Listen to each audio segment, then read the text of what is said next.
मेरे प्रिय छात्रों, प्रश्नावली 1.1 का तीसरा नंबर में आपका फिर से स्वागत है। तो यहाँ क्वेश्चन कह रहा है, किसी परेड में 616 सदस्यों वाली एक सेना आर्मी की टुकड़ी को 32 सदस्यों वाली एक आर्मी बैंड के पीछे मार्च करना है। दोनों समूहों समान संख्या वाले स्तंभों में मार्च करना है। उन स्तंभों की अधिकतम संख्या क्या है जिसमें वे मार्च कर सकते हैं। तो चलिए अब हम लोग लिखते हैं हल।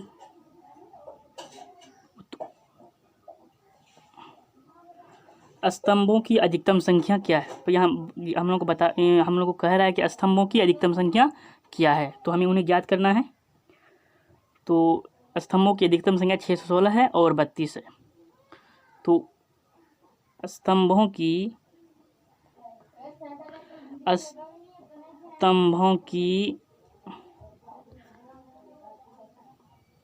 अधिकतम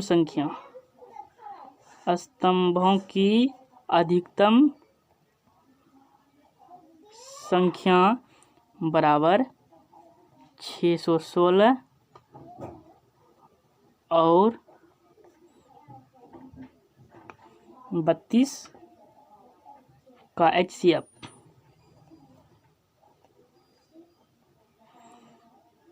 हमें जब अधिकतम संख्या निकालने बोल रहा है, अधिकतम का अर्थ होता है हाईएस्ट। जब भी हमें अधिकतम संख्या निकालने बोले तो हाईएस्ट कॉमन फैक्टर हमें HCF ज्ञात करना होगा। अधिकतम संख्या जब भी हमें निकालने बोले किसी का भी, तो हमें हाईएस्ट कॉमन फैक्टर यानी कि HCF निकालना होगा। तो चलते हैं हम 616 और 32, 616 और 32 किसका हम हाईएस्ट कॉमन फैक्टर 616 और 32 का हाईएस्ट कॉमन फैक्टर निकालेंगे। तो 616 में बड़ा कौन है, 616 और 32 में बड़ा कौन है, 616 बड़ा है। तो उसकी तरफ हम मुंह कर दिए। तो यूक्लिड विभाजन एल्गोरिथम से यूक्लिड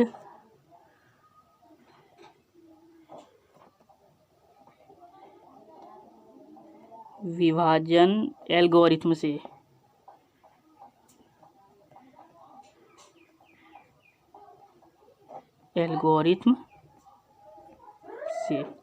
616 का हम HCF ज्ञात करेंगे।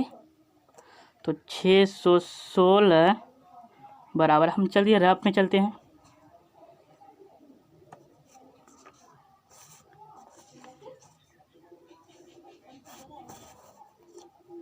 छः सौ सोलह का अगर हम HCF ज्ञात करेंगे यूक्लिड विभाजन द्वारा, तो 616 को हम भाज्य मानेंगे और कितना 32 को हम भाजक। तो 32 एकाम 32, दूसरा दो बार से करेंगे तो 32 दूनी 64 हो जाता है। तो 32 कम 32 भाग लगा, 11 में 2 गया 9 और यहाँ पे 5 में 3 गया 2 भाग, यहाँ पे भाग लगेगा, नहीं लगेगा तो 6 उतारेंगे हम। तो कितना बार से 32 8 32 9 288, 16 में 8 गया 8 और यहाँ पे 8 में 8 गया 0, 2 में 2 गया 0, 0 हो जाएगा। तो हमें क्या यहाँ पे शेषफल मेरा क्या होता है, यहाँ पे मेरा शेषफल क्या होता है, 8 होता है। तो हम लोग सभी जानते हैं कि शेषफल हमेशा भाजक से छोटा होता है। तो यहाँ मेरा शेषफल क्या रहा, 8। तो 632 इंटू 19, 32 गुना 19 प्लस 8। तो हम लिखेंगे जहाँ शेषफल नॉट इक्वल टू 0। शेषफल क्या रहा यहाँ पे, 0 नहीं है। शेषफल यहाँ 0 नहीं है। जब भी हम शेषफल 0 आ जाएगा तो हम समझ जाएंगे कि मेरा HCF ज्ञात हो गया। तो अब हम 32 का HCF ज्ञात करेंगे। अब दूसरे चरण में अब जाएंगे हम 616 और 32 का कर लिए। तो हम पहला स्टेप प्राप्त कर लिए, हम लोग पहला स्टेप लिख लिए। अब हम लोग चलते हैं दूसरा स्टेप की ओर। यहाँ पे 0 अभी तक नहीं आया है। जब तक 0 ना आए तब तक हम ये क्रम करते रहेंगे।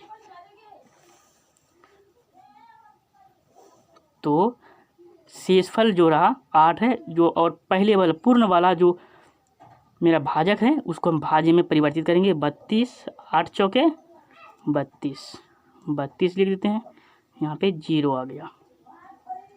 तो अब यहाँ मेरा 0 आ गया। हम समझेंगे कि अब मेरा HCF ज्ञात हो जाएगा।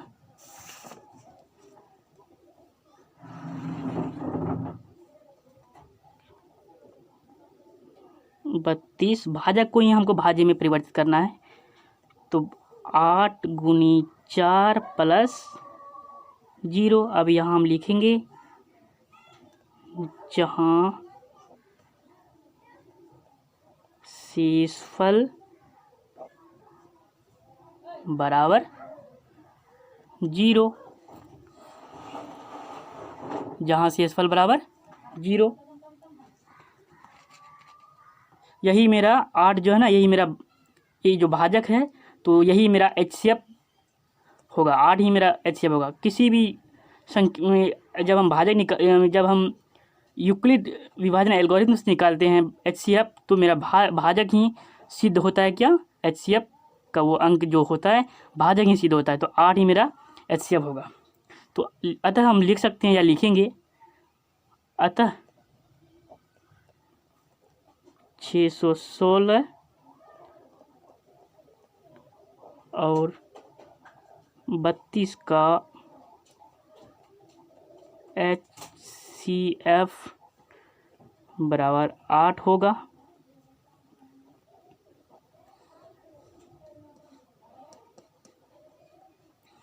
इसीलिए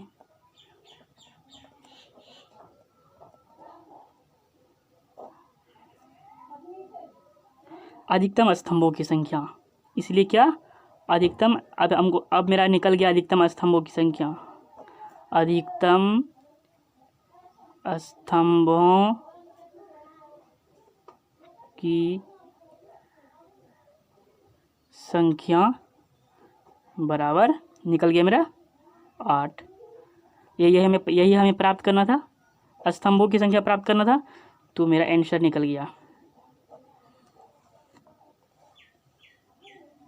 तो मुझे आशा है कि आप इस क्वेश्चन का सॉल्यूशन आप समझ गए होंगे।